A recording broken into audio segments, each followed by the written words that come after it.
Welcome to the Ecom Profit Academy. This is the YouTube channel where we show you how to make money through e-commerce and online stuff.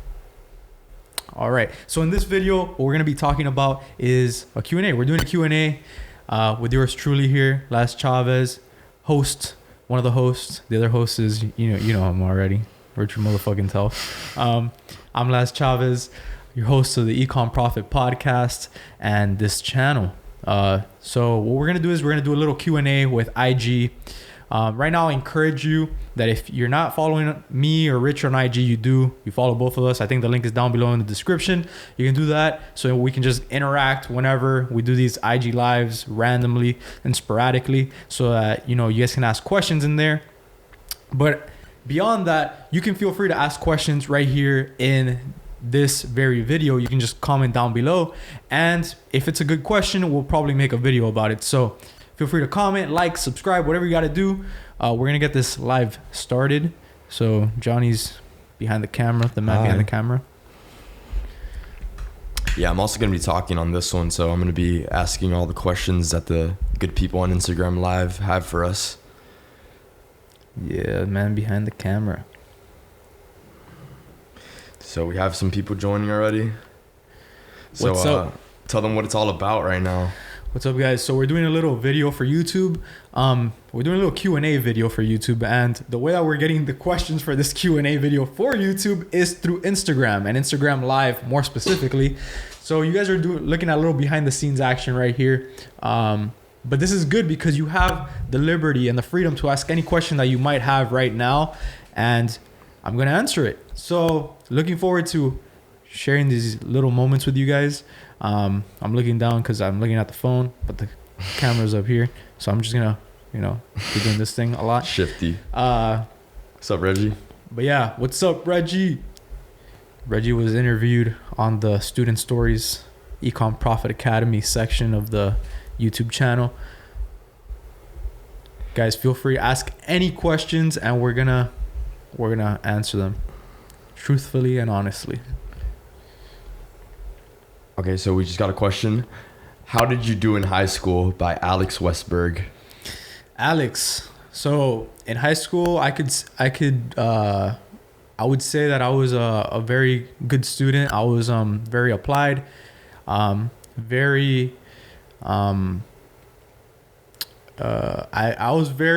listened to my teachers a lot, so I was very by the book. My parents always talked to me about the importance of school. They told me, I had to get good grades. That was always like something that I prioritized from, a very young age. So in high school, I did really good. I was actually like top 5% of my class. I was learning like engineering and all that stuff. That's what I wanted to do. I wanted to become an engineer, mechanical engineer. And yeah, I did really good. I got really good grades. I had a great GPA. I want to know how old you are. How old am I? Wait, is this the same guy? No, this is from Tinkerabad. Tinkerabad. I am 25 years old. My birthday's on Tuesday. I'm turning 26. 26 years old. Man, time flies. What's your favorite video game? What's my favorite video game of all time? Oof. Of all time, there's a few. I can name a few just to give you some ideas. RuneScape holds a dear place in my heart. Many memories with RuneScape. We have Fallout. I played probably all the Fallouts. Holds a dear place in my heart. Midnight Club, the racing game, the dub edition, I forget what it's called, that holds a dear place. And then like all the sports games, I used to like love baseball games, basketball, NBA, 2K, Call of Duty, all that good stuff. I mean, I was a big time. I still play every now and then, but not as much as I used to.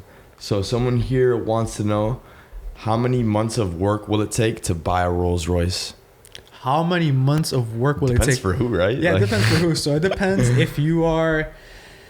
It depends if you're a common man just working 9 to 5. I think average salary is like $30,000. It'll probably take you a long time because, I mean, unless you're living like very minimalist, not spending any money, saving just for this Rolls Royce, which, by the way, it would be a horrible investment.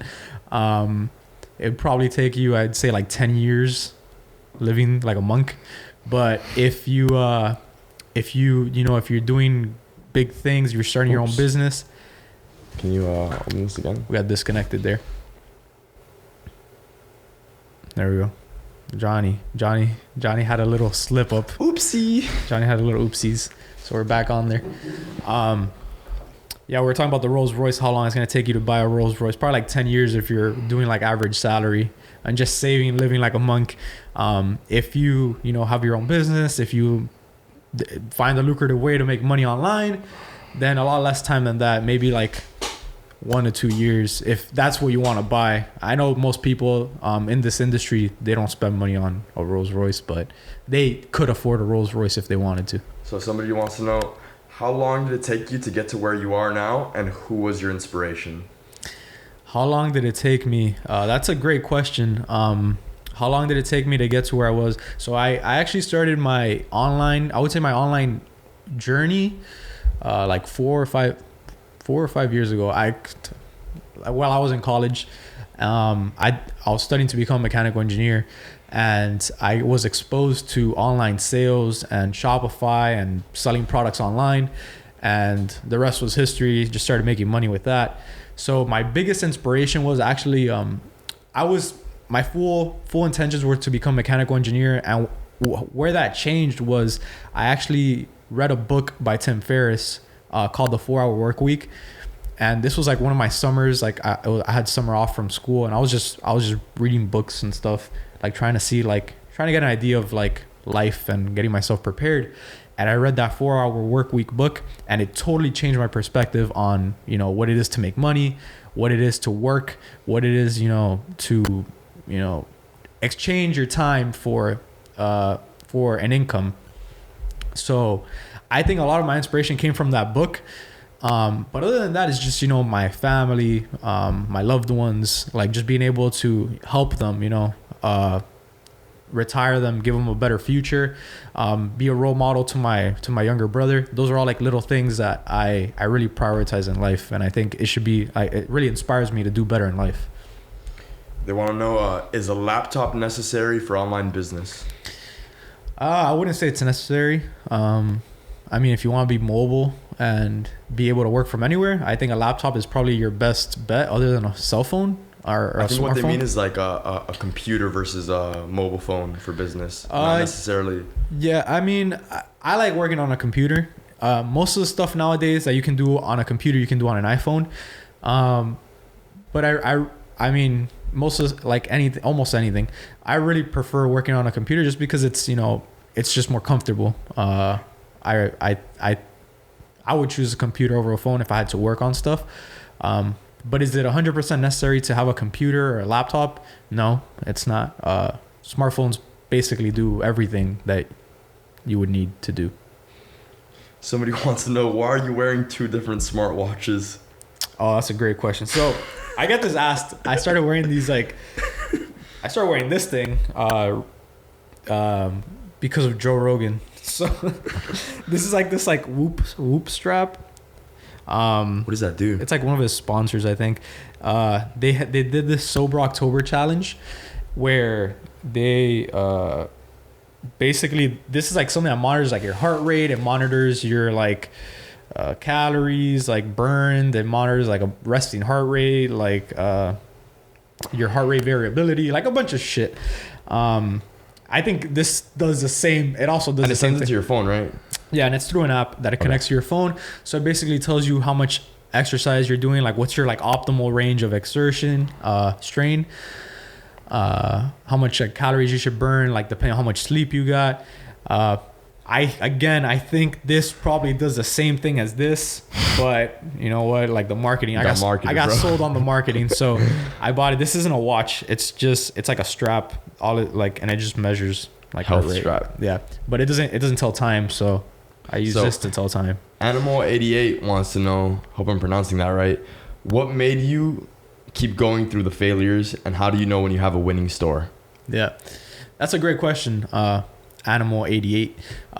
So how did I keep going through the failures? So I think one of the biggest things that we were able to accomplish was, accountability. I didn't start doing online business by myself. I actually started with 3 partners. Well, me and 2 other people.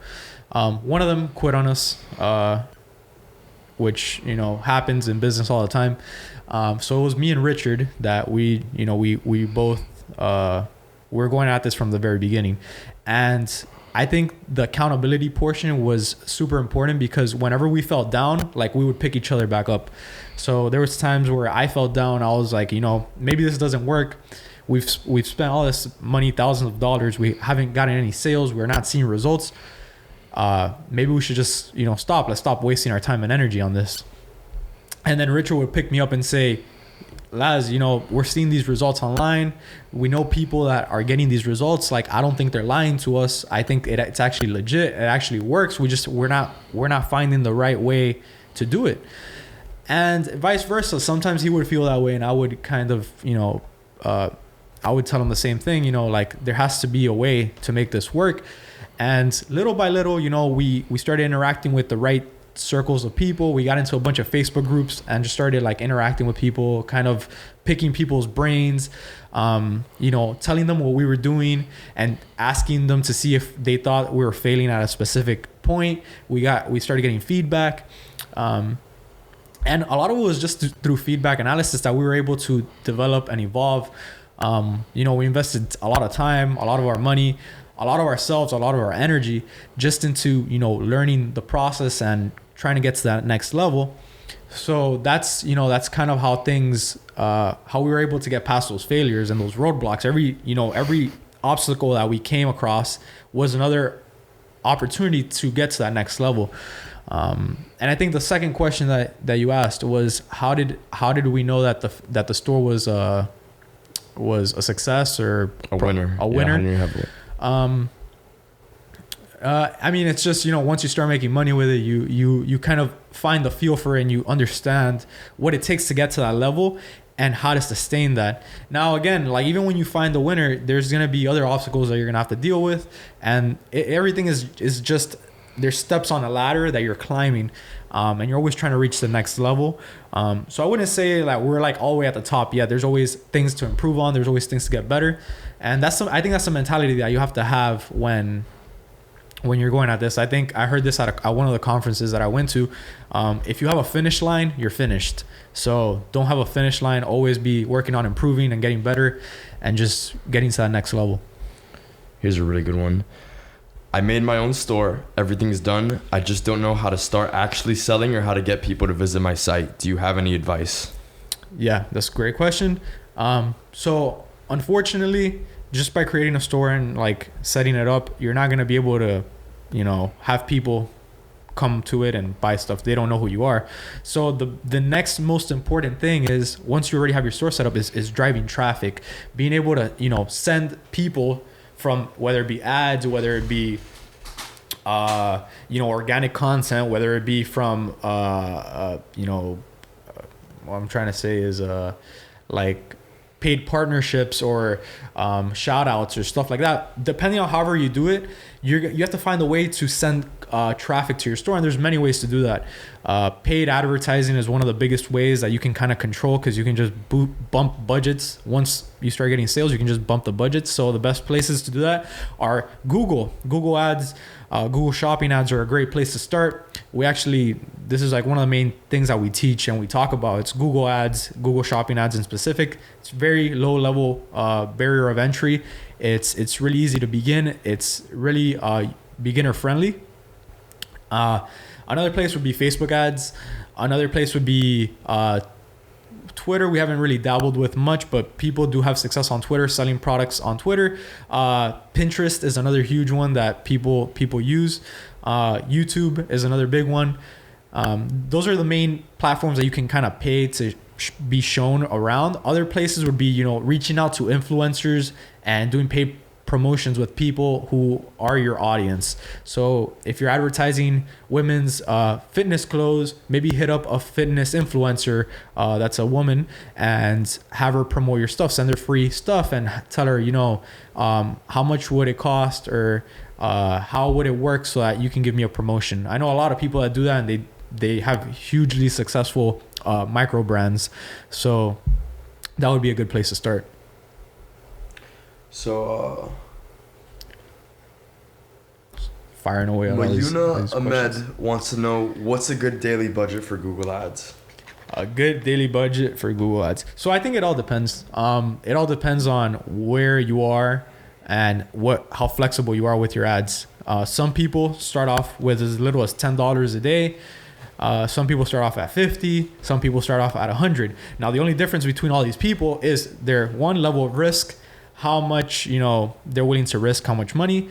Two is how much capital they have to be able to invest in this. Like some people just have more money to play with, and then this all affects how fast you're testing your products, how fast you're finding products that have higher potential to win. But with that being said, you don't need a huge budget to get started, and I think that's the most important part. You can start off with like $10 a day. Just start testing products, start getting some data, start getting some feedback on these products, see what products are Google is pushing traffic to, and then adjust, make changes, optimize. Yeah, it's called scaling for a reason, because you don't start off with like a 1K budget on something. Right. Yeah, you don't want to start off with a huge budget and then lose all that money not knowing what you're doing. You want to start off slow and steady. Oh, I actually have a question. So when you decide to put up a new product or something and you're scaling, do you always scale from the same budget when you start a new product? Do you always start off from the same budget? Yes and no. The budget most of the time is the same. So we'll say we're gonna spend $10 on this any given product. The budget is the same, but what changes is what is our margin on that product. So if it's a higher ticket item, a higher margin, say something that we get a sale and it generates us, after cost of us buying the product, it generates us $50, then we're willing to spend closer to $50 to see if that product sells. If it's a product that it's a low ticket item, maybe something that we only make $10 off after cost, we'll probably only spend $10, no more than $10 on that product, and then we'll move on to the next one. So it really depends on the margins, how much money people have to work with. Bro, some of these comments are just out there. Yeah. I warned Johnny before. I was like, I have some weird, some really strange but lovely people following me. There's some guys saying, I think you are lying. I'm not sure what, just everything is a lie, every single word that comes out of my mouth. Okay, so Pineda J96 wants to know, do you live with your parents or own a house loan? I don't live with my parents. I live with my wonderful girlfriend and dog. Luna, if you guys have seen my Instagram for a while, you've probably seen her in my posts or in my stories. I don't own a house. I rent, just because I like the flexibility of being able to move. And honestly, I'm young, so I don't feel like it's time to own a house yet. I live in a nice place, a nice view. It's good. It's comfortable, it's good. Well, I'm kind of interested in all the people who are saying that you're lying and stuff. I want to know where they're coming from, because maybe we could help them understand more of the business and how it actually works. Right. To a lot of people, if you're not really informed, Mm-hmm. it looks like just a fucking scam. Just this guy telling you Right. oh, make all this money from home and shit. So Right. Yeah. but they'd have to ask a question or some shit. Maybe Yeah. Yeah. I mean, to be 100% honest, I wasn't the guy calling out people saying lies, but I was pretty skeptical. When I started too, I didn't know that this business worked the way it did. And I was just misinformed. But then once you start noticing what works, what doesn't work, that's when you can, use that to your advantage and actually make money doing this. By sitting on the sidelines calling people liars, it's really hard to make money that way. I'll tell you that much. Have you ever thought of investing in real estate? Yeah, 100%. I actually have a really close friend of mine, Joshua Crisp. You guys probably maybe you do, maybe you don't know him. He sells on Amazon. So and this just goes to show that there's a bunch of ways to make money online. This is a really close friend of mine. He sells on Amazon. We sell different way on Shopify. He doesn't do any paid advertising. We do a lot of paid advertising.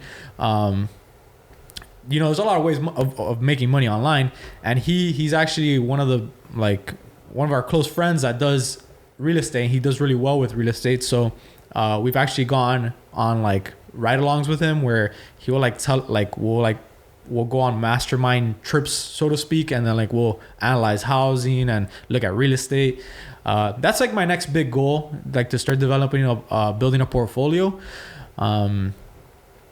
That's what I want to do. I want to start buying rental properties, multifamily homes. That's coming soon.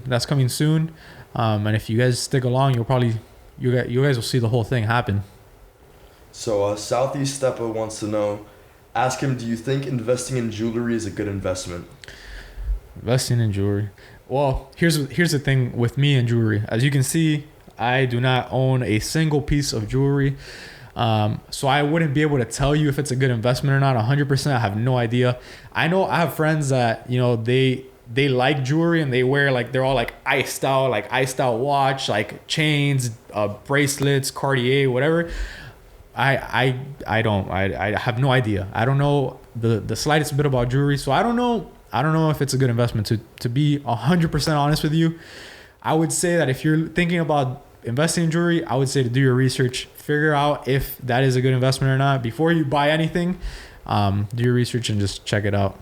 So there's a couple of questions here. Do you have students in India? Yeah, we do have some students in India, all over the world. India, I mean, just in general, the income is lower, so it's kind of harder. A barrier of entry is kind of harder for somebody who is located over there. But we do have students over there. Every once in a while, we do get students. We got students all over the place. But yeah, I mean, anywhere. There's no excuses. How many hours did you hustle in your struggling days? I love how they said struggling days, as if it's like a phase. That's so true, man. Yeah. And how long did it take you to be in this successful stage of your life? I don't know, years and shit. Again, I've been doing this for over 4 years now. Over 4 years. The beauty of it, and looking back now, is that 4 years for a lot of people, if you think about it, is not really that long of a period of time. 4 years of your life it's not a huge chunk of time to be able to, go from someone who's making, very little money in school to, be making hundreds of thousands of dollars online. So, it's actually crazy. 4 years is not a long period of time. But to go back to your question and talk about the struggling days, how many hours did I put in? Basically, what I remember, and I mean, memory is a funny thing because, things change and all this stuff. But what I remember, what I remember most that sticks to my mind to this very day. I remember I was working a summer job. I was working as an intern doing mechanical engineering. I remember I used to wake up every morning, go to the gym, go to work 9 to 5, get home, and from the time I got home to the time I went to sleep, I was working on my online business. So when I say working, I was either learning something, so either interacting with people who were selling stuff online, or I was taking a course, watching videos of people who were selling stuff online, their tips, their tricks, everything that they did, or I was building my own stuff. I was doing one of those three things from the time I got home all the way till I went to sleep. That was my daily schedule. And I mean, that's how I got jump started. So I was basically, I would say towards the business, I was probably dedicating 4 or 5 hours maybe a day. Cause I was working the rest of the day and, and doing other stuff. But I was consistent. Every day it was, I get home from work and straight to the grind. So for people who work a 9 to 5, I mean, I can see where you come in, and maybe you have a family, maybe you have kids and all this stuff, and it might be harder for you. but there is opportunity. There's always, you know, you can always give an hour, you can always give 2 hours, maybe even 30 minutes. You can always give some time to building something, you know, that you're passionate about, something that you want to get to that next level. There's always a way to do that. So we're hitting 25 minutes. So let's do an outro for the YouTube. All right. Hit that, and then you could like talk to whoever's here if they still have like any questions or something. All right. So we'll outro YouTube. Yeah, because the camera's about to combust there. It has a 30-minute limit. I don't know why. a 30-minute timer for some reason. 30-minute timer, and then it shuts off the recording. So we'll end it here on YouTube. Guys, if you're watching us on YouTube, make sure that you comment. Let us know what you guys think. Because honestly, the best way for us to make videos is to hear what you guys have to think and what, you know, you guys want to learn about. And that helps us create our content.